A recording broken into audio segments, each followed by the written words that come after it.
મહીસાગર જિલ્લામાં ગિલન-બારે સિન્ડ્રોમનો કહેર સામે આવ્યો। લુણાવાડાની સોસાયટી નજીક 3 બાળકો ઝપેટમાં આવ્યા છે। 5થી વધુ બાળકોમાં રોગના લક્ષણો જોવા મળ્યા। જીબીએસના કારણે એક વિદ્યાર્થી દેવરાજ મચ્છારનું મોત નીપજ્યું છે। ધોરણ 3માં અભ્યાસ કરતા બાળકનું શંકાસ્પદ મોત નીપજ્યું તો લુણાવાડા આરોગ્ય વિભાગ ઊંઘતું ઝડપાયું છે।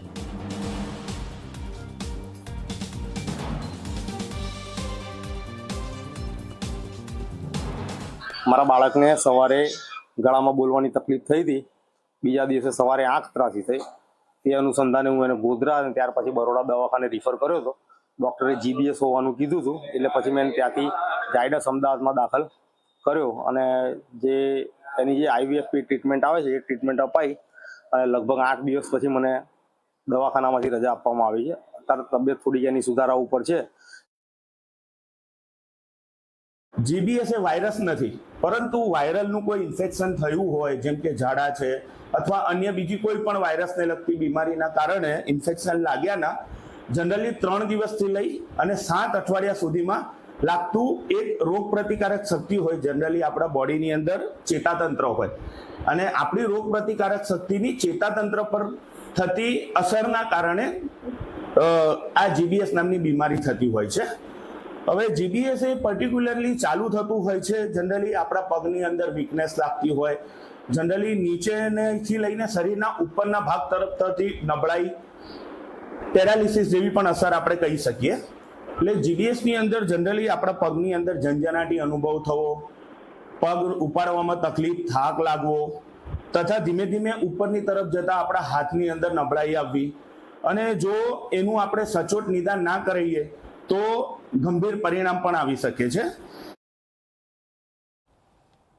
તો જીબીએસ જે આ સિન્ડ્રોમ છે તેને લઈને કેવા પ્રકારની અસર સ્વાસ્થ્ય પર થઈ શકે છે, આ તમામ વિગતો અમે આપને દર્શાવી રહ્યા છે। ગ્રાફિક્સના માધ્યમથી આપણે સમજવાનો પ્રયત્ન કરીએ કે આખરે આ જીબીએસ રોગ આખરે છે શું। તો જીબીએસનું આખું નામ ગુલિયન-બારે સિન્ડ્રોમ તરીકે છે।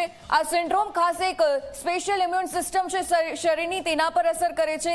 જીબીએસ એક દુર્લભ અને ગંભીર બીમારી છે। આ બીમારી ન્યુરોલોજિકલ બીમારી છે।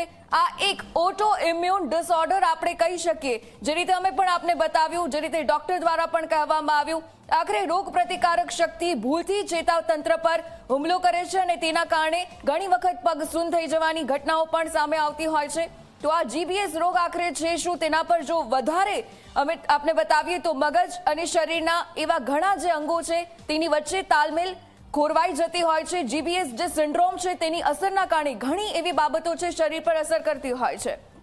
તો જીબીએસ સિન્ડ્રોમ શેના કારણે ફેલાય છે પણ આપણે જણાવીએ તો એક કોઈ ચેપી રોગ નથી, એટલે ચેપના કારણે તો નથી ફેલાતો શરીરમાં। કોઈ પણ પ્રકારે જે રીતે વાયરસ તમારા શરીરમાં આવ્યો હોય, પ્રવેશ કર્યો અને તેના પછીની આ તમામ સમસ્યા થઈ શકે। ન્યુમોનિયા અથવા તો પેટમાં ચેપ સંબંધિત સમસ્યાઓ બાદ આ જીબીએસ તમને થઈ શકે છે। જે રીતે હાલમાં કેસીસ સામે આવી રહ્યા છે, તમારે પણ ચેતતા રહેવાની જરૂર છે। કોઈ અન્ય ઇન્ફેક્શન થયા બાદ શરીરમાં અસામાન્ય પ્રતિક્રિયા થઈ રહી હોય અને તેના કારણે પણ આ જીબીએસ સિન્ડ્રોમ ફેલાઈ શકે છે। તો ઘણી એવી બાબતો છે જેના કારણે જીબીએસ સિન્ડ્રોમની અસર થઈ શકે છે। મુખ્ય લક્ષણની પણ વાત કરીએ, મુખ્ય લક્ષણો આપને જણાવીએ તો હાથ અને પગમાં દુખાવો, આ સાથે સૂન થઈ જાય હાથ પગ, જળજળાતી અચાનકથી શરૂ થઈ જાય તમારા હાથ અને પગમાં, તો આ સિન્ડ્રોમના લક્ષણો કહી શકાય છે। પગમાં અચાનક નબળાઈ શરૂ થઈ, એના પણ કારણે આ જીબીએસ સિન્ડ્રોમ છે તેની અસર વર્તાઈ થઈ શકે છે। તો તુરંત જ તમારે ડોક્ટર પાસે જવાની જરૂર છે। ચાલવામાં અથવા તો સીડી તમે જ્યારે ચડી રહ્યા હોય ત્યારે પણ જો મુશ્કેલી સર્જાઈ રહી હોય તો જીબીએસના લક્ષણો કહી શકાય।